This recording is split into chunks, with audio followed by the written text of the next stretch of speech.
사도신경으로 우리의 신앙을 고백하며 새벽 예배 하나님께 올려드리겠습니다. 전능하사 천지를 만드신 하나님 아버지를 내가 믿사오며 그 외아들 우리 주 예수 그리스도를 믿사오니 이는 성령으로 잉태하사 동정녀 마리아에게 나시고 본디오 빌라도에게 고난을 받으사 십자가에 못 박혀 죽으시고 장사한 지 사흘 만에 죽은 자 가운데서 다시 살아나시며 하늘에 오르사 전능하신 하나님 우편에 앉아 계시다가 저리로서 산자와 죽은 자를 심판하러 오시리라. 성령을 믿사오며 거룩한 공회와 성도가 서로 교통하는 것과 죄를 사하여 주시는 것과 몸이 다시 사는 것과 영원히 사는 것을 믿사옵나이다. 아멘.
이 시간 우리에게 주시는 하나님의 말씀은 예레미야 48장 36절에서 47절까지의 말씀입니다.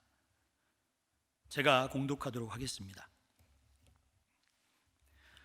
그러므로 나의 마음이 모압을 위하여 피리같이 소리내며 나의 마음이 길레레스 사람들을 위하여 피리같이 소리내리니 이는 그가 모은 재물이 없어졌음이라.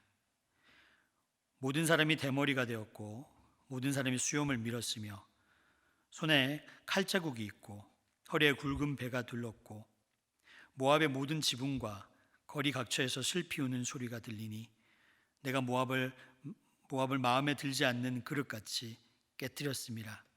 여호와의 말씀이니라. 어찌하여 모압이 파괴되었으며 어찌하여 그들이 애곡하는가. 모압이 부끄러워서 등을 돌렸도다. 그런즉 모압이 그 사방 모든 사람의 조롱거리와 공포의 대상이 되리로다. 이는 여호와의 말씀이니라. 보라, 그가 독수리같이 날아와서 모압 위에 그의 날개를 펴리라. 성읍들이 점령당하며 요새가 함락되는 날에 모압 용사의 마음이 상고를 당하는 여인 같을 것이라. 모압이 여호와를 거슬러 자만하였으므로 멸망하고 다시 나라를 이루지 못하리로다. 여호와의 말씀이니라. 모압 주민아, 두려움과 함정과 올무가 내게 닥치나니 두려움에서 도망하는 자는 함정에 떨어지겠고 함정에서 나오는 자는 올무에 걸리리니 이는 내가 모압의 벌을 받을 해가 임하게 할 것임이라. 여호와의 말씀이니라. 도망하는 자들이 기진하여 헤스본 그늘 아래 서니 이는 불이 헤스본에서 나며 불길이 시온 가운데 나서 모압의 살적과 떠드는 자들의 정수리를 사름이로라. 모압이여, 내게 화가 있도다. 그모스의 백성이 망하였도다. 내 아들들은 사로잡혀갔고 내 딸들은 포로가 되었도다. 그러나 내가 마지막 날에 모압의 포로를 돌려보내리라. 여호와의 말씀이니라. 모압의 심판이 여기까지니라. 아멘. 기도하고 말씀을 전하도록 하겠습니다. 오늘도 살아 계셔서 역사하시는 하나님 아버지, 하나님의 관심이 우리의 관심이 되게 하시고 하나님의 시야가 머무는 곳에 우리의 시야가 머물게 하시고 하나님이 사랑하는 존재를 사랑하며 하나님이 미워하는 죄를 미워할 수 있도록 우리의 믿음을 더하시고 지혜를 더하게 하여 주시옵소서. 눈을 열어 하나님의 역사를 보길 원합니다. 귀를 열어 하나님의 음성을 듣게 하여 주시옵소서. 우리의 심령을 열어서 하나님의 뜻에 순종하게 하여 주옵소서. 아버지, 하나님의 뜻을 알면서 순종하지 못하고 기도하지 못하고 믿음의 길로 걸어가지 못하는 어리석은 자가 되지 않도록 주님 도와주시옵소서. 우리가 살아도 예수, 죽어도 예수, 우리의 살고 죽는 것이 모두 하나님 그리고 예수 그리스도를 위함임을 다시 한번 고백하는 신앙이 되게 하여 주시옵소서. 이 모든 말씀 예수님의 이름으로 기도드립니다. 아멘. 오늘은 회복시키기 위함이라는 제목으로 말씀을 전하도록 하겠습니다. 오늘의 이야기도 모압에 대한 심판의 예언입니다. 좋은 이야기를 많이 해야 되는데 인간의 죄는 좋은 이야기를 하지 못하게 만들죠. 그리고 모압에 대한 하나님의 경고, 심판이 있습니다. 근데 여러분, 하나님의 경고라는 것은 하나님의 사랑을 의미하기도 합니다. 갈등도 여러분 사랑이 있어야 일어나는 것입니다. 부모 자식 간의 갈등은 사랑하기 때문에 일어나는 것이죠. 모압에 대한 하나님의 심판도 회복시키기 위한 하나님의 사랑입니다. 여러분, 이웃 간의 갈등이 심하다고 하죠. 그래서 층간소음이 있어서 살인 사건이 일어나기도 합니다. 그러나 이웃은 안 보면 그만이에요. 조금 더 심한 얘기로 하면 형제들 사이에서도 자기 가정이 생기고 부모님이 돌아가시면 만날 날이 많지 않습니다. 왜냐하면 자기 울타리가 생겼습니다. 자기 가족이 생겼기 때문이죠. 근데 가족은 그럴 수 없습니다. 왜냐하면 사랑하기 때문입니다. 하나님이 왜 이렇게 진노하실까? 왜냐하면 간단하죠. 사랑하기 때문입니다. 그분께서 창조하셨기 때문입니다. 하나님이 우리를 지으셨기 때문에 우리가 잘 되길 원하시고, 그리고 우리가 그릇 행하고 하나님 앞에 올바른 길을 가지 아니하면 우리보다 하나님께서 견디지 못하는 겁니다. 여러분, 하나님의 심정을 아십니까? 그래서 우리는 성경을 읽을 때 하나님의 심정을 보며 읽어야 합니다. 하나님이 화가 나셨다, 그리고 하나님이 심판하신다, 이것을 남의 일로 볼 게 아니라 왜 하나님께서 심판하실까? 그리고 하나님의 본심은 무엇일까? 그 본심을 보는 것이 오늘 말씀의 핵심이기도 합니다. 모압은 바벨론에 의해서 패망하게 됩니다. 오늘 읽어보아야 될 말씀 중에서는 모압이 왜 패망했는가에 대한 이야기입니다. 그리고 그 속에서 하나님께서 무엇을 이야기하려고 하는가를 한번 들어보시기 바랍니다. 36절을 한번 읽어보겠습니다. 그러므로 나의 마음이 모압을 위하여 피리같이 소리내며 나의 마음이 길레레스 사람을 위하여 피리같이 소리내나니 이는 그가 모은 재물이 없어졌습니다. 그가 모은 재물이 없어졌다. 하나님께서 모압을 심판할 때 가장 주목해서 본 게 뭐냐면 모압의 업적과 재물을 없애셨어요. 왜냐하면 모압은 그들의 업적과 보물을 의뢰하고 신뢰했습니다. 그래서 여러분, 때로는 열심히 일하는 것까지는 좋은데 우리가 일하는 것에 대해서 스스로가 높아지려는 경우가 있습니다. 자기 자신의 자부심이 지나치면 자기 우상이 될 수 있죠. 그래서 자기를 사랑하는 사람은 하나님을 믿기가 힘듭니다. 하나님 외에 어떤 것도 사랑하면 우상이 될 수 있습니다. 그래서 돈도 우상이 될 수 있어요. 근데 어떤 사람은 똑같은 부자라도 돈이 우상이 아닐 때도 있고요. 얘도 어떤 사람은 자식이 우상이 되기도 합니다. 그러므로 우리가 삼가 조심해서 내 삶에 대해서 자긍심을 가지고 스스로 최선을 다해서 살지만 이 모든 것들이 하나님께로부터 온 은혜라는 사실을 한시도 잊어서는 안 된다는 겁니다. 그 은혜를 망각하고 자기 자신을 높이게 되면 하나님과의 관계 속에서 망하는 길로 가게 되어질 수밖에 없습니다. 모압이 하나님의 진노를 사고 멸망하는 것은 자신의 업적과 보물을 의뢰했습니다. 그리고 두 번째는 42절을 제가 읽어드립니다. 모압이 여호와를 거슬러 자만하였으므로 멸망하고 다시 나라를 이루지 못하리로다. 자만하였으므로, 여러분, 교만한 사람은요 아무짝에도 쓸모없는 사람이 됩니다. 인간관계에서도 마찬가지입니다. 건방을 떠는 사람은 사람들이 싫어해요. 잘난 체 하는 사람은 잘났지만 대우받지 못합니다. 그죠? 가진 자는 가졌지만 가진 채 하는 순간부터 대우받지 못합니다. 그리고 강한 사람은 가만히 있어야지, 강한 사람이 강한 채 하고 자랑하는 순간 그 강함은 의미를 잃어버리게 됩니다. 우리가 누군가를 섬기는 것은 귀하고 그리고 참 좋은 일이지만은 누군가를 섬겼다고 내 스스로가 자만하는 순간 그 섬김은 조롱거리가 됩니다. 모압은 여호와에 대해서 교만했습니다. 여러분, 아이들 사이에서도요 잘난 척하면 왕따를 시키죠. 이 왕따라는 개념은 예전도 그리고 지금도 그리고 앞으로도 있을 겁니다. 그런데 하나님 앞에 교만하다, 이것은 속된 말로 여러분 죽으러 가는 겁니다. 여러분, 사람에게 교만하면 하나님이 나서서 중재해 주십니다. 깨닫게 하시고 그리고 회개하게 하시고 그리고 고통과 환경을 통해서 이러면 안 되는구나를 자각하게 하죠. 근데 하나님께 교만하면 누가 중재를 해줄까요? 답이 없는 겁니다. 즉 하나님께 교만하면 그야말로 끝장나는 겁니다. 저와 여러분이 이 새벽에 결심하고 절대로 교만의 길로 가지 않기를 주님의 이름으로 축원합니다. 우리 한번 따라해 보실까요? 하나님 앞에 평생 겸손하자. 하나님 앞에 평생 겸손하자. 하나님 앞에 우리는 절대 교만하면 안 됩니다.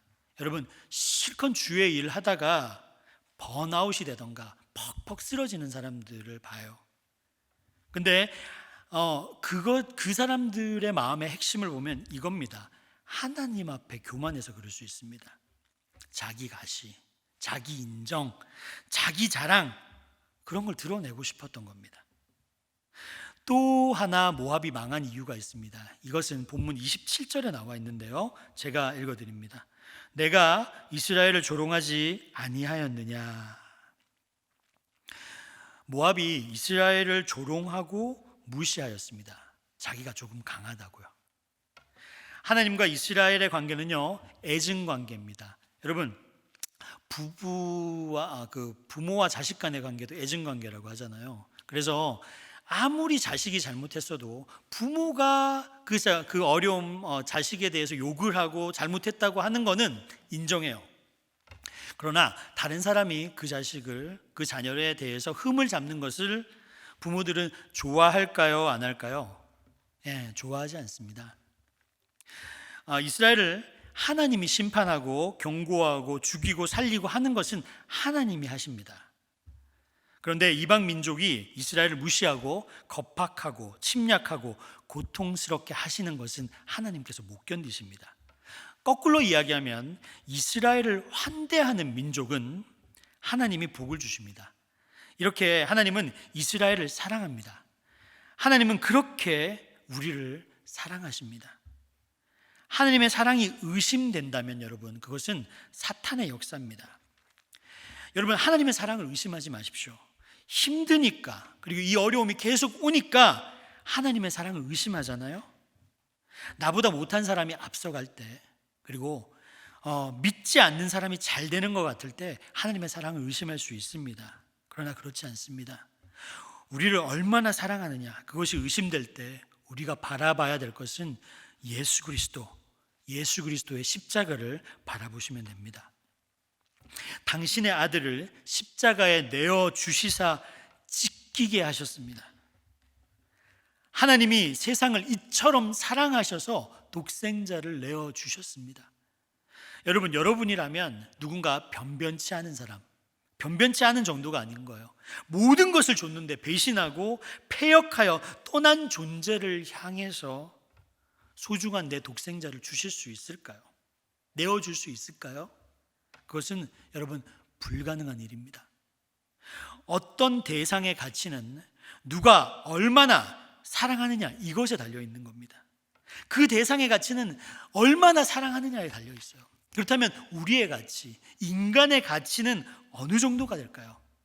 하나님은 당신의 아들 예수 그리스도를 내어주기까지 우리를 사랑하셨습니다. 얼마나 사랑해야 됩니까? 얼마나 더 사랑해야 될까요? 하나님이 친히 죽어 주실 만큼 사랑하셨습니다. 아브라함이요, 이삭을 하나님께 드리잖아요. 근데 그것은 뭐냐면 순종도 순종이지만 그만큼 하나님을 사랑하기 때문이에요. 하나님을 사랑하니까 아들 이삭을 내어줄 수 있는 겁니다. 어떤 대상이 살아있다고 하더라도, 그리고 어떤 대상에게 이만큼 헌신하면 갑절의 보상이 온다고 할지라도 자기 자식을 내어드리진 않습니다. 사랑하지 않으면 할 수 없는 것입니다. 사랑하니까 내어주는 것입니다. 왜 그렇게 사랑하셨을까요? 여러분들도 아시지 않습니까? 내 자녀니까, 하나님의 자녀니까, 하나님께서 빚어서 만든 존재니까 그런 거 아닙니까? 명심하십시오. 하나님은 예수 그리스도를 내어주기까지 우리를 사랑하셨다는 사실입니다. 그런데 그 사랑이 여러분 의심이 되잖아요. 의심되게 하는 역사는 사탄의 역사입니다. 하나님이 사랑이 의심이 되면 어떤 일이 벌어지냐면 영적 침체가 오고요, 믿음이 살아있지가 않습니다. 여러분, 근데 궁금한 게 한 가지가 있어요. 지독히도 이스라엘이나 주변 국가들이 믿으라고 하는 하나님을 죽기 살기로 안 믿어요. 이상하죠? 그렇게 믿으라고 하는데. 근데 죽기 살기로 안 믿고 믿지 말라고 하는 우상은 믿으려고 혈안이 되어 있습니다. 믿지 말라는 우상, 점쟁이, 제사는요 시키지 않아도 너무 잘해요. 도대체 왜 이런 일이 일어나는 걸까? 인간은 왜 그렇게 우상에 집착하는 걸까? 그것은 우상이요 물질적인 피로, 그리고 현세적인 문제를 해결해 줄 수 있다고 집착하기 때문이에요. 그렇게 생각하기 때문입니다. 즉 인간은 본능적으로 눈에 보이는 것에 대해서 우선순위를 둘 수밖에 없다는 겁니다. 이 세상에서요 잘 살고 이 세상에서 행복하고 그리고 이 세상에서 성공하는 것이 마치 믿음 생활 잘하는 것처럼 보일 수 있습니다. 그러나 십자가가 없다면 그것은 우상 숭배일 수 있습니다. 분명히 하십시오. 우리가 예수님을 믿는 목적은요 하나님 예수 그리스도를 믿는 것 자체에 있는 것이지 예수 그리스도를 믿음으로 성취해야 될 것이 목적이 되어서는 안 됩니다. 그래서 사도 바울은 자기 자신과 지독히 싸웠던 겁니다. 자기가 우상이 되는 것과 싸웠습니다. 내가 높아지면은 안 된다. 그리고 그리스도인의 영광을 침해해서는 안 되는 겁니다. 어떻게 해서든 하나님의 영광을 가려서는 안 되는 겁니다. 오직 예수님만이 존귀하게 여기심을 받기를 소원하는 이것 하나만 있으면 여러분 무너지지 않습니다. 여러분 믿음이라는 것은 뭐냐면 눈에 보이지 않지만 존재하는 그분을 믿고 그분을 신뢰하고 눈에 보이지 않을지라도 하나님의 나라를 믿음으로 오늘 하루를 희생하고 말씀대로 순종하며 살아가는 것이 믿음입니다. 오늘 말씀을 이제 결론을 지으려고 합니다. 오늘 말씀을 준비를 하면서 어떤 목사님에게 한 중학생이 이러한 편지를 썼습니다. 제가 그 편지를 한번 읽어드릴게요. 목사님, 세상 사는 게 너무 힘들고 복잡해서 편지를 드립니다. 요즘 유명하다, 똑똑하다, 훌륭하다 하는 어른들이 참 많지요. 이 어른들이 잘못을 저지르는 것을 바라보는 저희들의 마음은 찹찹할 따름입니다. 이게 중학생이 이렇게 썼어요. 사는 게 뭔지 정말 미쳐버릴 것만 같습니다. 우리나라가 너무 싫습니다. 많고 많은 나라들 중에 한국에 태어난 게 원망스럽기만 합니다. 이렇게 썩어 빠진 나라가 어디에 있습니까? 이게 중학생이 편지에 나올 내용입니까? 지금 청소년들, 이 나라를 살고 있는 많은 사람들이 어떻게 살아야 될지 모르고 그리고 불평등 속에서 어려움 속에서 살아가고 있습니다.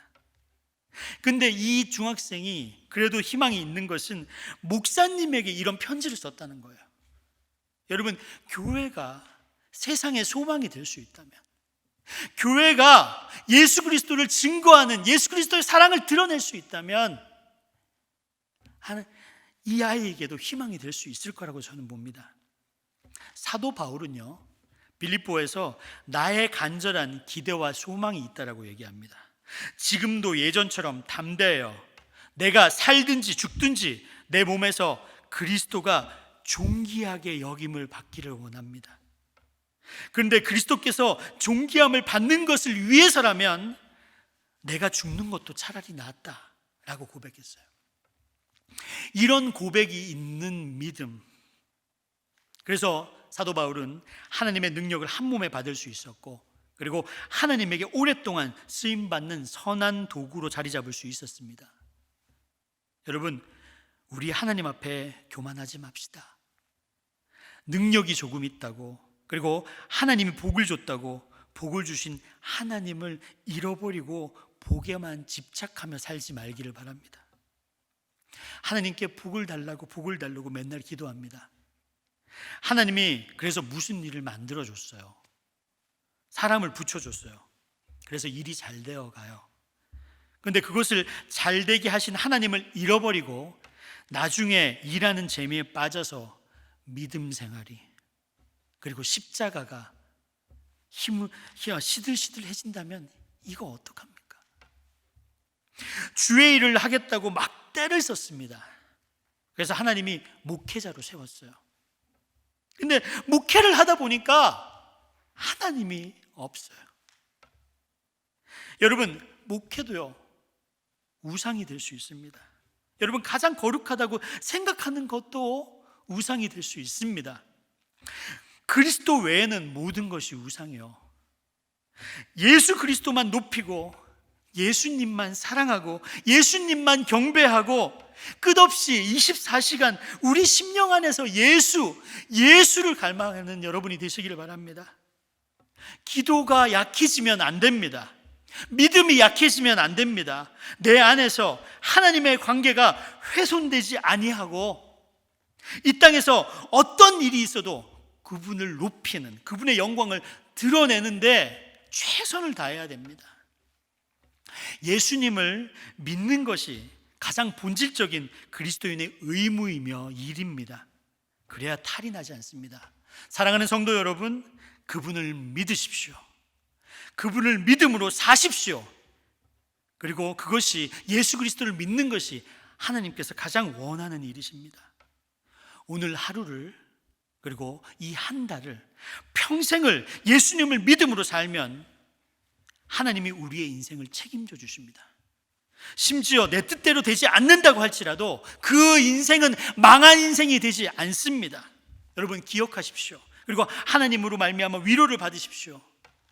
오늘도 고난 중에 있는 여러분, 뜻대로 되지 않아서 하나님을 고통 가운데 부르짖는 성도 여러분, 힘을 내십시오. 그리고 믿음을 점검하시기를 바랍니다. 주님이 가르쳐준 기도로 오늘 예배를 마치도록 하겠습니다. 하늘에 계신 우리 아버지여, 이름이 거룩히 여김을 받으시오며 나라가 임하시오며 뜻이 하늘에서 이루어진 것 같이 땅에서도 이루어지이다. 오늘 우리에게 일용할 양식을 주시옵고 우리가 우리에게 죄 지은 자를 사하여 준 것 같이 우리의 죄를 사하여 주시옵고 우리를 시험에 들게 하지 마시옵고 다만 악에서 구하시옵소서. 나라와 권세와 영광이 아버지께 영원히 있사옵나이다. 아멘.